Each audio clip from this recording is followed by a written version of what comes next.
is off of your plate. There comes a time in the development of your business when you will want and need to delegate tasks to others.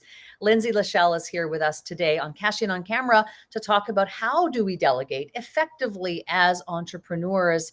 And Lindsay, I just want to start by saying that you're the first person we've had on the show who calls themselves a marketing activist. Yeah. And I love that. And I know we discussed this in our pre-call. I'd love for you to explain, well, why don't you call yourself a marketing strategist, a consultant? Why activist? I think marketing is just a tool. It's like everything else. It's not good. It's not bad. It's not evil. It's not holy. It's just a tool. And I chose the title marketing activist because I am an activist. I am an advocate. I am an ally. I'm an anti-racist. I feel very strongly about these things. And I'm using the tool of marketing to advance those values. So, I don't work with every organization that comes my way. I only work with organizations that I can tell are moving the needle in either their purpose or in their leadership and who they empower. Yeah. So, yeah, I mean, It's like finding the right values and really being discerning of who it is that you're practically partnering up with. Yeah. From a marketing perspective. Yeah. The truth is that I have a lot of power with my marketing expertise, and I want to make sure that that power is used to advance the organizations that I want to see be successful. So speaking of advancing the cause, advancing the business, yeah. Obviously marketing is a key function in doing so, as are many other steps. But there comes a time when we really have to understand the power of delegation. I don't know about you, but I feel like women sometimes struggle with this quite a bit because they feel like, I can do it all. I'm Superwoman. I can do all the things. And they do all the things for far too long. Yeah, that's How absolutely do we right. know that it's time to delegate? Ooh, that is such a juicy question. I love it. My answer is it's always time to delegate. There is never a moment where there isn't something that we are doing that is better served by somebody else doing it. And so the like overarching philosophy of that is highest and best use. When you think about your capabilities and what you can do as an entrepreneur, or when you think about your staff or your team or your 7-year-old, when you think about what they are capable of, what is the highest and best use of their skills? And what is the highest and best use of your skills? And you should be delegating to make sure that everybody is doing exactly the most compelling, interesting, challenging, useful, effective thing that they can do with their own time. It starts by understanding the value of your time. That's right. And so when we say the value of your time, is it best to look at that from a monetary perspective? Like my time is valued at per hour, or is it deeper than that? Yeah, I think that can help if you have a little bit of imposter syndrome and you're not quite sure where it is your job and where it's not your job. I don't think of it necessarily as monetary value. I think of it more as like capability. Like what is it that only you can do? And how can we maximize the amount of time that you are doing your particular zone of genius, right? Your particular expertise should be used as much as possible. And if that means that like triaging your email inbox or responding to DMs or something like that is something that you can have someone else do and get not even 100% of the benefit out of it. I look at when I'm outsourcing stuff, if it can get done to like 80, 85, 90% of what it would be when I do it myself, that's good enough, because it's absolutely worth it to me to free up my expertise instead of spending my time doing things that don't require my expertise. And that's a really good point, because you have if you could bring that up to, let's say, 80 to 90% of how you would do it, it's not 100%. Mm-mm. And that's where I think it falls off, because I don't know about you, but I like to have control over certain things. I like control over certain things in my life and business. Yes. And Yes. if somebody else can't do it 100%, then I'll do it myself. obviously playing devil's advocate here, but like, Yeah. it's I think one of the things that people struggle with and are challenged by, it's like, well, how am I going to find someone to replace me and to do it 100% the way that I do? Yeah. That doesn't sound to be the goal. No, you can't. And that expectation is unreasonable.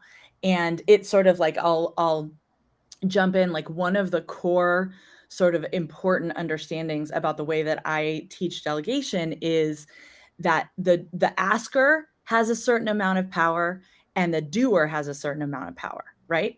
And the asker gets to ask for what and gets input on when.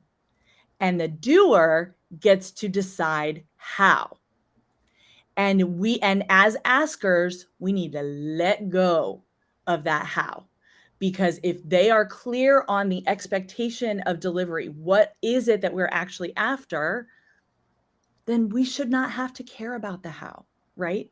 And so this is the thing of like, when you start to think about how, as the expert, as the, whoever the entrepreneur is, that is the leader of the organization, how their time can be most valuable. Absolutely. There are things. I set up systems for my assistant where it's like, this is the script. This is the model. Follow it every time. And then she does, and we're done, right? Like, we don't have to talk about it. So it's absolutely fine to be like super, super specific about stuff like that. But the other side of like letting go of that, and again, very much focusing this message on women and people of color and queer folks who struggle with imposter syndrome more than your average cishet white dude, right? We have this idea, and it's often true, but it's still, I don't think, that important, that like we're being nitpicked and examined, and like every single detail has to be perfect and flawless. And as somebody who writes for the internet for a living, I'm here to tell you, nobody reads. Like, it doesn't matter. We don't have to be that perfect. We get to repeat ourselves. We get to make mistakes. We get to be human on the internet, and it actually helps. It doesn't hurt. And so that 20% that I'm talking about, that like slushy bit that happens when somebody with a different brain tries to sound like you on the internet, it's fine. Nobody's gonna know. But there's a difference too. I mean, I think, we certainly support people who want to and should be positioning themselves as authorities at what they do, as subject matter experts at what they do, having thought leadership, meaning that you have ideas and maybe even possibly polarizing ideas to other people in your industry. Like, those are things that are singularly yours. They're your thoughts, your ideas, your insights. No one can have your experience and knowledge and stories. Those are things you cannot hire someone else out to do.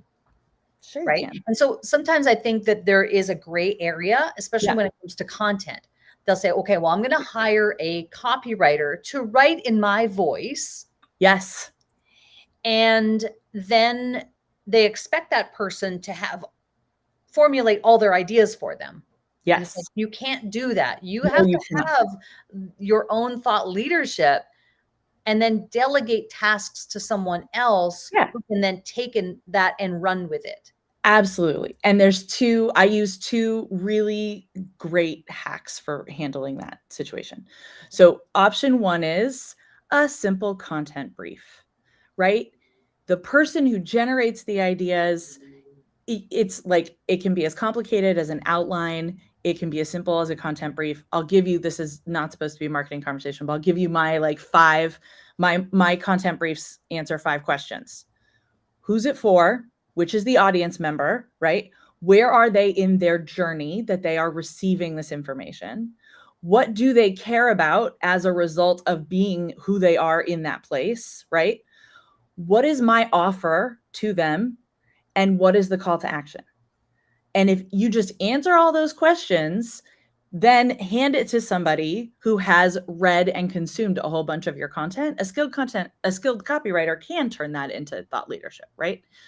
The other thing I do, and I love this, is like, if you are a thought leader who has a good body of work, send your copywriter out into your body of work and have them just go pull ideas and rewrite them and pull quotes and turn them into social media posts. And like, if you've got a body of work to draw from, reuse it. the worst thing that happens is that you present yourself very consistently.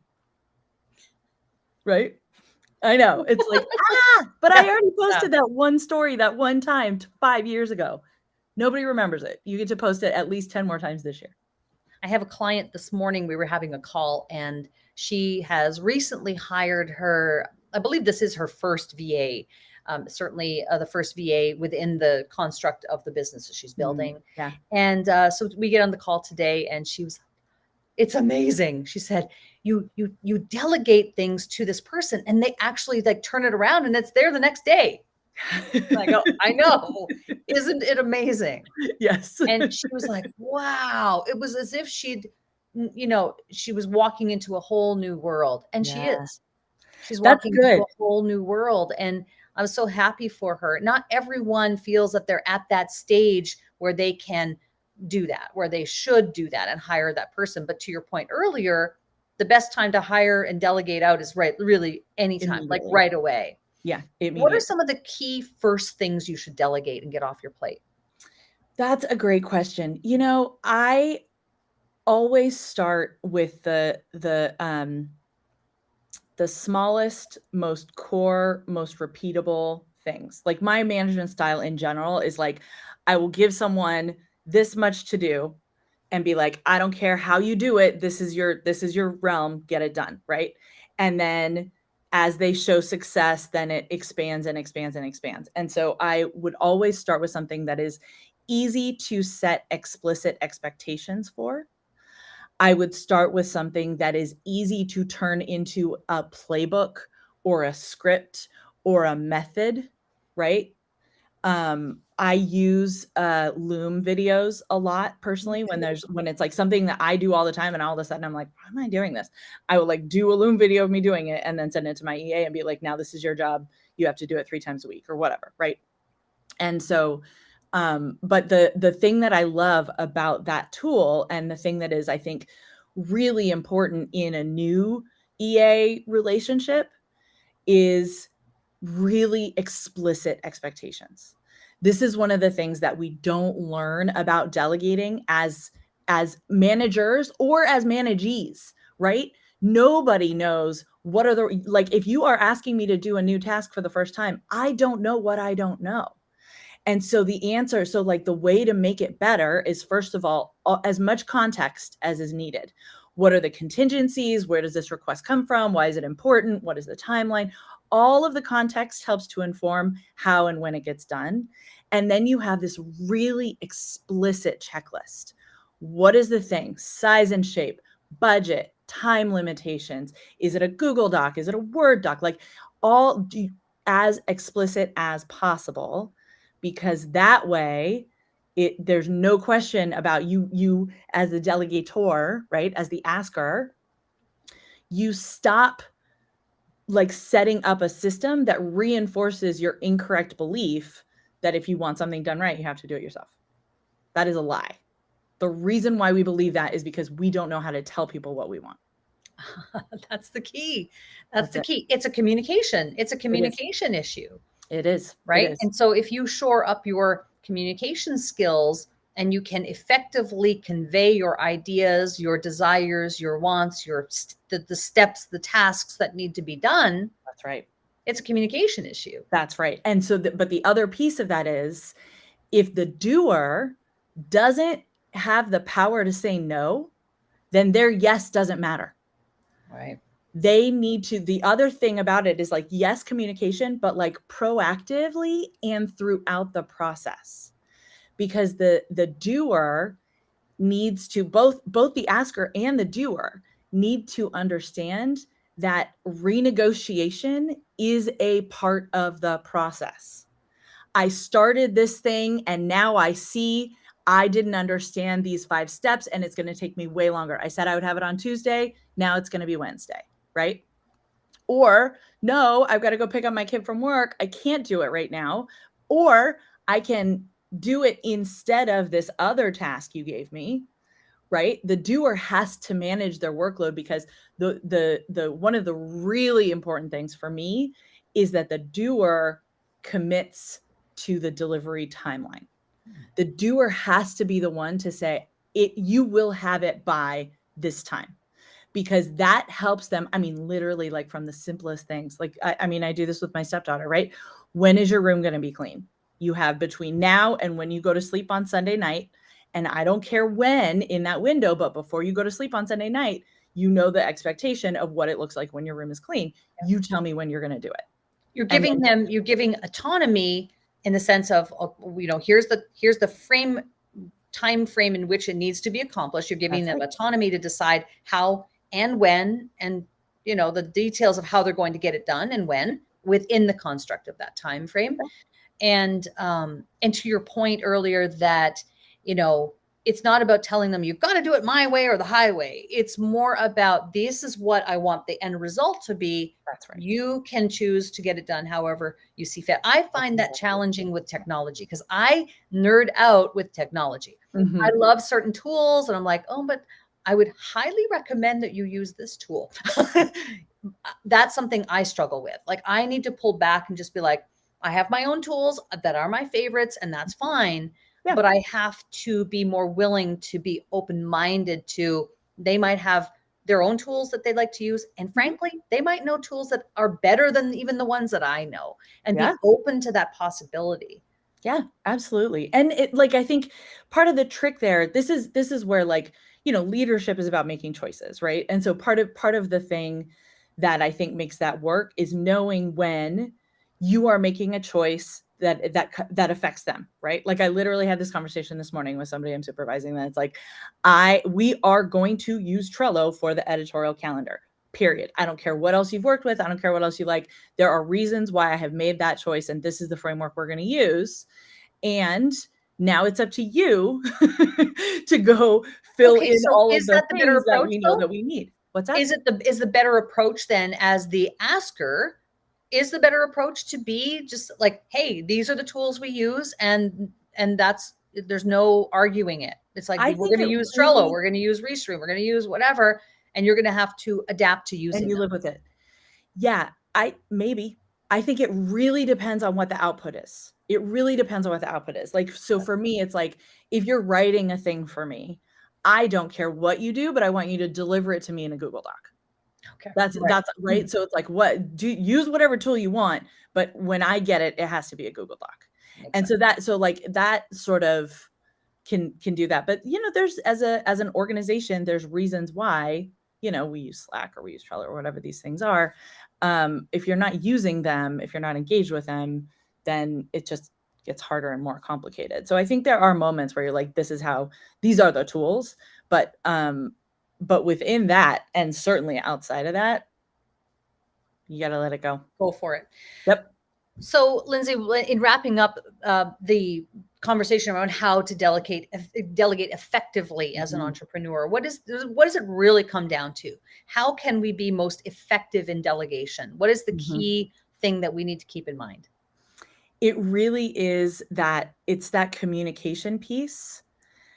When you start thinking about what you're asking somebody to do, when it's a new task, a new thing, you've never asked somebody to do it before, and they've never done it before. It is so hard to really understand everything that is needed, everything that needs to go in there. And so thinking it through incredibly explicitly, envisioning your output, envisioning your deliverable, and then naming everything about it that you can. Yes, timeline, but also scope, and also, right, like all of these different things. And then you got to think through the contingencies. Do I need passwords in order to execute that? Do I need other materials? Like all of these things, like, we just spend a minute going through, I have a checklist. Pitch, right? I have my delegation course includes a script and a checklist that makes sure, if we get alignment on the what, right? And we are proactive communicating when something goes sideways, right? That's basically unlocks the whole system. I have a lot more to say about power and why this is hard for women. Right? Yes, I know that's a whole other conversation. Well, because we need to be honest about, like, we are taught to yield soft power and passive power. And that is actually a really horrible tool in delegation, right? It does not help us at all. In fact, it really hurts relationships. And so being proactive and being honest with what kind of power is in the relationship and how it's distributed just solves so many problems. How do people get in touch with you? I know you have a newsletter. People can subscribe to it. Tell us a little bit about that. Yep. So you can go check out my offerings at open-lines.co. As we talked about, like, I'm a marketer. The delegation is just a sort of a side passion that I have because of the types of entrepreneurs that I work with. This is a really relevant topic. But honestly, I would just say, just like follow me on LinkedIn, sign up for notifications. Starting next week, I'm going to be publishing like a bunch of short videos with all kinds of tips and insights on delegation. That's like the thing I'm talking about for the rest of the summer. So yeah, just find me on LinkedIn, and you already have if you're here. So I'm all about LinkedIn. I'm loving that platform right now. So that's great. Speaking of that, I'd love to know what you think is really working in marketing as a marketing activist. Yes. What is a tip, a tool, a tactic, a technique that's really helping you to market open lines, to help market yourself personally? What works today? Yes. Okay. So I'm going to share one of my very favorite. This is another course I've got. If you're interested, I love it so this already. but this one's it's literally like a 25-minute course, and there's I have a bunch of LinkedIn content about it too. I don't, except for LinkedIn, I don't publish like content to the stream of Facebook, Twitter, Instagram. I instead have I know most entrepreneurs, their solution to their like lack of time in this case is to just put the same thing on all the channels. Yeah. Right. And I say the same thing about that as I say about when you have like one newsletter that goes to all of your audiences. It's like, that's great. It's equally irrelevant for everybody. Cool. Right. Like, not a good idea. The better choice, in my opinion, and the thing I teach my clients is to turn them into landing pages. So think about your Instagram as a place where someone who is on Instagram and is thinking about you wants to go learn more about you. Then how can you set up your Instagram in order to receive them and answer their questions and move them to the next step, right? So for lots of organizations, that means like literally I updated my Instagram for open lines one time last year, like one time. It's a 3x3 grid.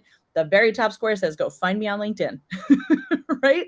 So what happens when somebody comes to look for me there? They get a good overview of my work and what I'm about based on the, design I've chosen. They can validate whether or not my aesthetic is pleasing to them and they think they might like me.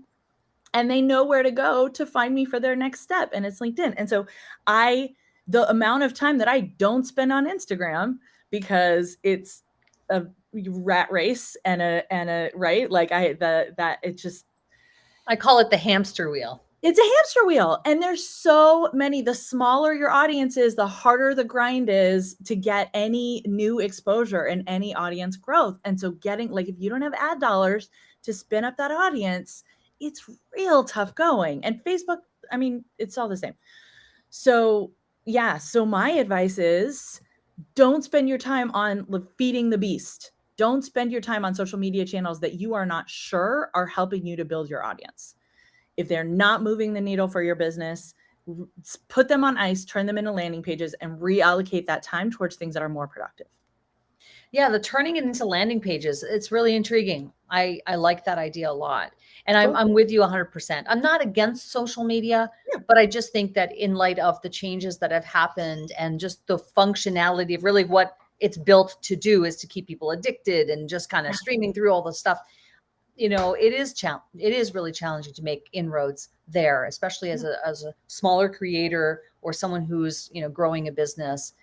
There are outliers and there are people who see great success, and that's wonderful, but I don't think that's most people's experience. No. I would rather see people focusing on building genuine relationships and putting their time and energy into high touch activities at scale and work those things. So yeah. Yeah, absolutely. Yeah. I mean, that's if you had a large audience before some recent, right? Like if you already had 10,000 people a year or two ago, when the most recent algorithm updates started really suppressing organic reach, you're probably fine. But if you're under $10,000 and you don't have any ad budget, tough. I don't feel like it's worth my time to spend to build my audience there. And I advise my clients to just be a little bit smarter about where you Yeah, focus. yeah. It's having a good strategy. Yeah. So Yeah. this is great. Thank you so much for coming on the show today and Absolutely. really for sharing your expertise and your insights. And I Yeah. too am all about LinkedIn these days. I'm digging that platform. I think it's where business is happening. And so just been really great to get your insights on how to delegate effectively as an entrepreneur. We really appreciate you Absolutely. being here. Yeah, absolutely. Thanks for having me. Thank you.